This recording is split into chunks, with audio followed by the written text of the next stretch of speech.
coronavirus pandemic. Our special report includes a look at vaccine ethics. When you don't have any, 100% good option, then it becomes a real difficult choice. How you can discern the right choice for you and your family. Struggling schools.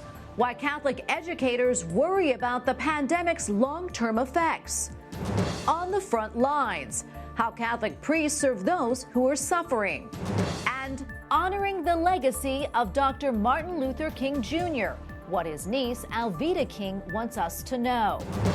On EWTN News Nightly for this Martin Luther King Jr. Day, Monday, January 18th, 2021.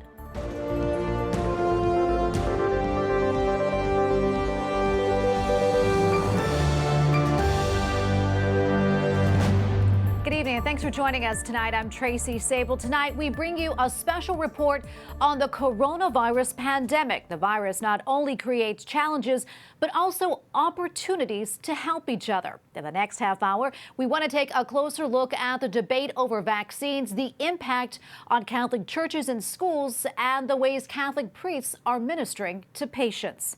First, the numbers. Johns Hopkins University reports more than 91 million coronavirus cases across the world, including 22 million in the United States.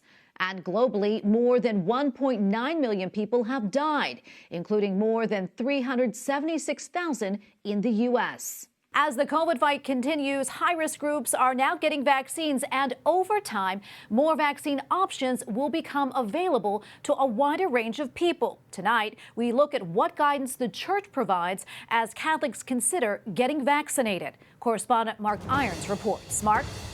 Tracy, people at home may be asking themselves if they should get a coronavirus vaccine.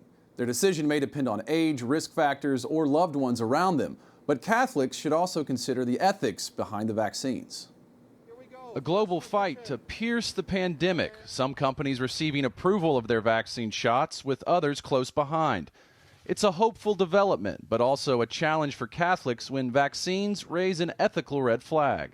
When you don't have any, 100% good option, then it becomes a real difficult choice. Some of the vaccines are made using fetal cell lines obtained decades ago through abortions. Dr. Joseph Meaney, the president of the National Catholic Bioethics Center, offers this. It would be better to take a vaccine that has less to do with these abortion-derived cell lines than one that is completely immersed in them.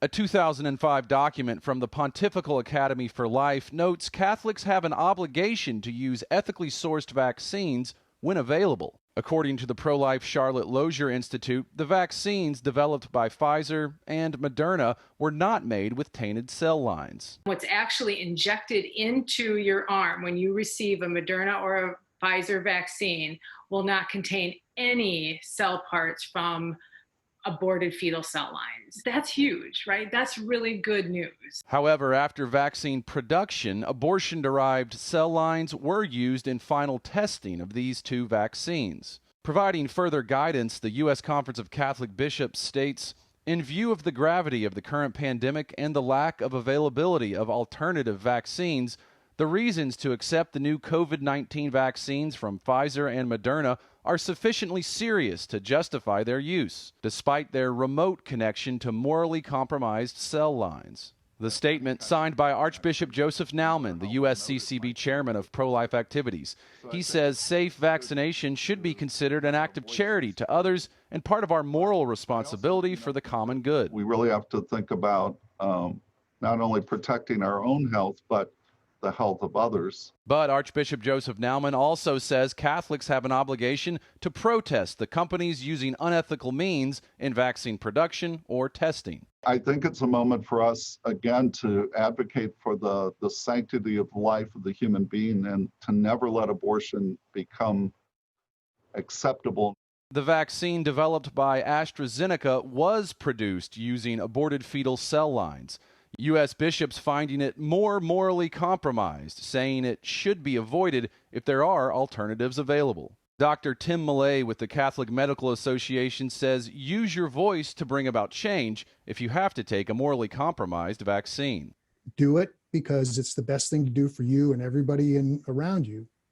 But going forward, we got to keep pushing. We've got to get away from the use of these cells. Keep in mind, some common vaccines we already have in use rely on these compromised cell lines. For example, the rubella vaccine fights a virus which can be harmful to pregnant women and their developing babies. But currently, there's no approved ethical alternative to the rubella vaccine here in the U.S. It can be taken, but again, the church says we should always advocate for more ethical options. Tracy. Okay, thank you so much for that report, Mark. Correspondent Mark Irons reporting for us tonight. All right, now that you know the coronavirus vaccines have mixed moral reviews, it's important to discern what's right for you and your family. We asked Dr. Joseph Meaney from the National Catholic Bioethics Center to speak about that as well. It's a tragic situation when there isn't a completely ethical vaccine available, which is our current situation, sad to say. And so that what that forces people then to do is to make a decision in conscience, to discern. And what does that involve? Well, there has to be a serious reason. Now, obviously, this is a very serious disease, so that serious reason exists. But then you have to have a personal serious reason. So what would that be? Well, a person may be especially susceptible to the disease. They have underlying conditions that make it very even a higher risk for them if they don't get vaccinated. Or they might be a frontline healthcare worker, or another frontline worker that is in contact with so many people, and they have a heightened responsibility to protect themselves and to protect others, the general public. But those they might also have a lot of people depending on them, or that they're very close to, that have underlying conditions. So, I mean, these things can vary very much, and they have to be kind of looked at particularly. Each person's situation will be different, but the church, gives us a lot of leeway in the sense of, we're not given all the, this is serious reason for you and not a serious reason for another. It requires a very well-formed conscience. And that is something that is repeated by the church so often in the catechism and elsewhere, but I don't think our modern society has really wrestled with that enough. It's not just a feeling. Conscience is all about, taking the objective facts and praying about it and discerning, trying to find God's will for oneself. And that can vary from individuals very legitimately. Now, some things are just objectively wrong, and you couldn't discern in conscience, gosh, I will do this. I feel good about it. But in this case, right, the connection with abortion is so remote, and the circumstances are so extreme that in a sense, we're in front of this dilemma. There's a very good thing to do about refusing a vaccine in terms of a pro-life witness, et cetera. But then there's also, saving other people's lives and being, obviously not everyone who catches it will die, but, there's a certain urgency there. And so I don't think we can minimize the personal responsibility that individuals have to really think through, should I, postpone, wait, or go for the vaccine? It's a very individualized decision that has to be made, I think, very, very carefully, and also trying to keep in mind, what the church thinks and believes about this. So there's a lot of freedom, but at the same time, a lot of responsibility. Vatican City has decided to offer a coronavirus vaccine starting this month. The Pfizer vaccine will be made available to residents, employees, and family members over the age of 18. Since the coronavirus outbreak, there have been more than 25 COVID cases inside the Vatican City state. Pro-life senators are outraged that the nation's largest abortion provider, Planned Parenthood, received millions of dollars from the Paycheck Protection Program. The money was designed to help small businesses survive the pandemic. Capitol Hill correspondent Eric Rosales earlier filed this report. Congresswoman Debbie Lesko wants to know, how did Planned Parenthood of Arizona receive over $1 million? Arizona is one of 24 Planned Parenthood locations nationwide that receive Paycheck Protection Program loans. We really want to get to the bottom of why an abortion provider like Planned Parenthood and several other abortion providers were able to get taxpayer-funded dollars at a time when those dollars should be going to help provide relief to small businesses, nonprofits, and ultimately the American people suffering from this virus. The Paycheck Protection Program was created to help businesses with fewer than 500 employees receive forgivable loans up to $10 million to cover approved expenses like payroll, rent, and utilities, so business owners could avoid layoffs during COVID-19 shutdowns. The Treasury Secretary has said loan specifics are private. As it relates to the names and amounts of specific PPP loans, we believe that that's proprietary information. But this week, the Small Business Administration released their report detailing money allocated by the program so far, including up to $150 million to Planned Parenthood affiliates operating as part of the nationwide Planned Parenthood Federation of America. The Small Business Administration warned Planned Parenthood of D.C. in May they are, quote, ineligible for a Paycheck Protection Program loan under the applicable affiliation rules and size standards, adding, quote, the loan you've received should be returned. And we demand that a full investigation be conducted to confirm if Planned Parenthood did in fact fraudulently receive taxpayer money, and that if they did receive that taxpayer money that they were not eligible for, that they will face the consequences associated with those actions. And that was Eric Rosales reporting for us tonight. He says Senator Marco Rubio and dozens of other senators have asked the Justice Department to investigate the funding. Coming up, how the pandemic is putting a strain on Catholic schools. I don't want us to look back 10 years from now and say, why didn't we do more to keep those schools open? Why didn't we fight for them? And slowing the spread. Hear one doctor's advice for all of us.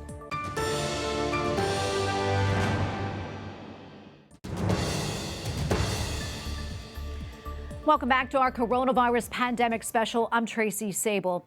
Education leaders across the country struggle to cope with the COVID-19 pandemic, but Catholic educators have an extra challenge, trying to prevent a relentless wave of school closings. Correspondent Mark Irons reports. Financial and enrollment problems compounded by the coronavirus have forced the permanent closure of more than 140 Catholic schools across the country. I'm starting my 40th year in Catholic education, and I've never seen anything like it. Kathy Mears is afraid permanent school closures could reach 150 or more. Mears is the interim president of the National Catholic Educational Association, an organization serving nearly 2 million students in Catholic education. You could argue that Catholic education is one of the best evangelization tools the church has ever had, and we need them.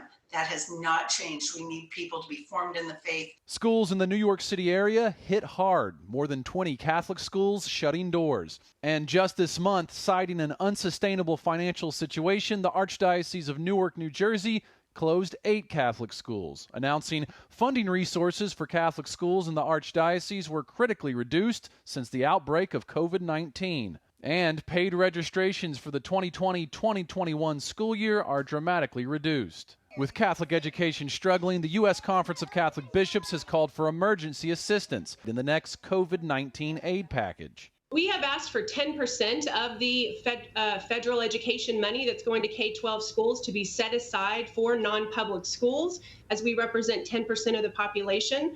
And we would like to see that money being given to families in the form of scholarships. Kathy Mears argues the values taught in Catholic schools are needed now more than ever as the country suffers through the pandemic. I don't want us to look back 10 years from now and say, why didn't we do more to keep those schools open? Why didn't we fight for them? And that was Mark Irons reporting for us tonight. He says that Kathy Mears requests prayers for schools, teachers, and students. And if anyone has the ability to fund a student's Catholic education, now is the time. You can also help reduce the risk of COVID-19. Dr. Thomas McGovern tells me that we need to keep doing our best so that we don't overwhelm hospitals. Dr. Thomas McGovern, co-host of the Dr. podcast and radio show, heard on EWTN Radio, joins me now on Skype. Dr. McGovern, welcome. Thanks so much for joining us. As we just heard, presumptive President-elect Joe Biden says that he'll ask Americans to commit 100 days of wearing masks as one of his first acts as president. What's your reaction to that? And also, how helpful do you think that will be in reducing the spread of COVID-19? Well, masks definitely make a difference. They've been shown in studies to reduce transmission where large groups are wearing them, maybe by 2/3, even the regular surgical mask. I think it's going to be a hard sell. I'm going to be wearing a mask for the next 100+ days, probably in many situations. But when it comes from a national level, we find that people are unlikely to do it unless somebody in their close circle has been or is being affected by it. I think without local control over it, I think it's going to be hard to get people to abide by. One of the things we're also following, as I know you are as well, is the developments on the vaccine front. What are the guidelines that Catholics should follow about vaccines? Well, I think there might be a moral duty to receive certain vaccines to help protect other people. But as far as what we need to know about the ethics of how a vaccine was produced, we have vaccines in three categories here. We have those like the Sanofi Pasteur vaccine, which involved no morally illicit methods of production. We have those like the Oxford AstraZeneca vaccine, which are produced in cells derived from an aborted baby. And then we have this new in-between group where some of the early testing to see if this idea of the mRNA vaccine was going to work were done in cells from aborted babies, but the production of the vaccine uses no cells at all. That would be the Pfizer and the Moderna vaccines, the ones that are closest to coming out. Our bishops have said that those vaccines are moral to receive, while some individual bishops and other groups are saying, hold on, they're not completely morally clean, and we need to, if we receive those, we are allowed to in certain circumstances, we must protest in certain ways that we want them in the future produced completely morally clean. There's another thing I want to get your input on, and that's the debate that's been going on about whether or not we should open schools up for in-person learning. What do we know about the safety of that? And also, what are the implications of not opening up our schools? The mental health for students, especially younger students, is dropping when they have to stay home. Anxiety is going through the roof among these groups. I hear it from colleagues of mine around the country. We know that it can be done pretty darn safely with distance and mask wearing. And Benedictine College, great example this week. They completed their first semester. All classes could be done in person, except if there was a professor who was older. And when they were done, there was no contact tracing that revealed classes causing spread. There was no spread in sports events. It was virtually all in living situations. So we know that classes and even sports can be done safely, even in a pandemic. We don't have a lot of time left, but I really want to get to this last question as it's important to all of us as Catholics. That's being able to attend Mass, especially during this time of year. What are some of the measures that you would recommend to reduce the risk of transmission? I'm a broken record. Wear your mask, wash your hands, stay 6 feet apart from non-household groups. It works. There's no evidence of things being spread, causing outbreaks when this is done. The outbreaks occur, no masks, close together, singing, not washing. Up next, fighting for the faithful. How Catholic priests are navigating the coronavirus pandemic. And seeking peace. Alveda King, the niece of Dr. Martin Luther King Jr., tells us how his legacy still applies today.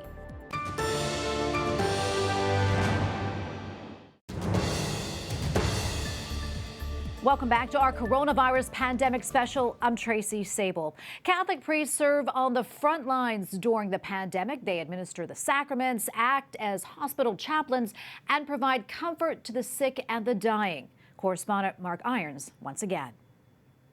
Many of us have taken measures to avoid coming in contact with the coronavirus. Father Stefan Starzinski has gone right to it. You got to get over that initial fear. As a hospital chaplain in Fairfax County, Virginia, he's ministered to sick and dying patients. Father Starzinski says understanding the importance of his role helps him overcome any fear of getting sick. I'm realizing that me giving this person last rites, communion, anointing, confession, is more important than bodily health. Hospitals and nursing homes have limits on family and friends visiting sick loved ones. They feel afraid. They feel lonely. In Miami, Florida, Father Parker Ogboy is praying with patients who carry the extra burden of fighting a virus in isolation. When you visit them, the very first thing is that you notice is that when they open their eyes, you know they're happy that somebody is here. Hospital chaplain Father Lawrence Ihua in Tampa, Florida, is called to accompany people in their final moments before death. And I was there with them, to pray with them, and to provide the sacraments of the church to them. The love of Christ continues to be spread, even as the coronavirus has inflicted suffering. It's been a very different time, something I've never experienced in my 34 years of being a priest. Some members of Father Gary Zinder's parish in Bellevue, Washington, have died from COVID-19. Father Zinder has been moved by the experience of praying with parishioners in person or over the phone, and they have been grateful. There is power in the presence of the Lord, and for many people, the presence of the priest, no matter how he offers that presence, is a powerful one. In Washington, Mark Irons, EWTN News Nightly. And before we go, I want to share one more story. This one is in recognition of Martin Luther King Jr. Day. I recently interviewed Alveda King about her famous uncle and the legacy he leaves behind. Joining me now on Skype is Alveda King, the niece of the Reverend Dr. Martin Luther King Jr. She is also Director of Civil Rights for the Unborn for Priests for Life. Alveda, welcome back. Always great to speak with you. It's always what comes to your mind as you think about... Yeah. Thank you so much, Miss Alveda. What comes to your mind as you think about your uncle and his place in history? When I remember my uncle during the Martin Luther King holiday week, I think about his messages of faith, hope, and love. Part of the King family legacy, the very most famous part of our most famous family member, Martin Luther King Jr., Reverend Dr. Martin Luther King Jr. And all of his life, he exemplified solutions that were nonviolent and Bible-based. So I remember Uncle ML, his sermons, his speeches, and the way he lived his life. I know that faith played such a fundamental role. Can we talk about that a little bit more, its influence, especially in his calls for mutual respect for one another? One of my uncle's quotes, he spoke about faith, and it's like climbing a staircase. You take one step at a time and the faith builds. And so he was very sure that if he continued to trust in the Lord and to have faith and hope and love, then he could carry a message that God had given him to carry. So my uncle was a nonviolent man. He believed that we were one human race, Acts 17:26, of one blood. God made all people to live together on the face of the earth. And as one human race, we really could learn to live together as brothers and sisters and not perish together as fools. All of his sermons and his messages led us to understand that our answers would come from God and that we must unite and learn to get along. Such a beautiful message. As we know, in his honor, many Americans celebrate Dr. Martin Luther King Jr.'s holiday by performing acts of service. How important is that in creating positive change? I believe that as we serve others, then God's love shines out through us. And when we serve others, then that makes opportunities for others to work with us as well. And so that's the way that he was raised. And, you know, he said he had decided to stick with love. Hate is too difficult a burden to bear. And then we bear each other's burdens and concerns, seeing each other as human beings regardless of skin color. We could see skin color, of course. We really are not colorblind. We could see. But we should see ethnicity as something to be celebrated, not to be fought over. We don't have a lot of time left, maybe about a minute or so, but I do want to ask you this before I let you go. What would you like Americans to think about as they reflect on your uncle and his legacy? Martin Luther King Jr. lived a life of service and love. He was a family man, much beloved by all of his family. He loved his parishioners. He was a Baptist preacher. So I believe if he were here today, he would be praying for us and with us, and encouraging us to set aside strife and to come together in love. And as we do that, we can surely be blessed. And 2021 will be a very different year than 2020 turned out to be. All right, well, Alveda King, thank you so much for your time today. We always appreciate having you on.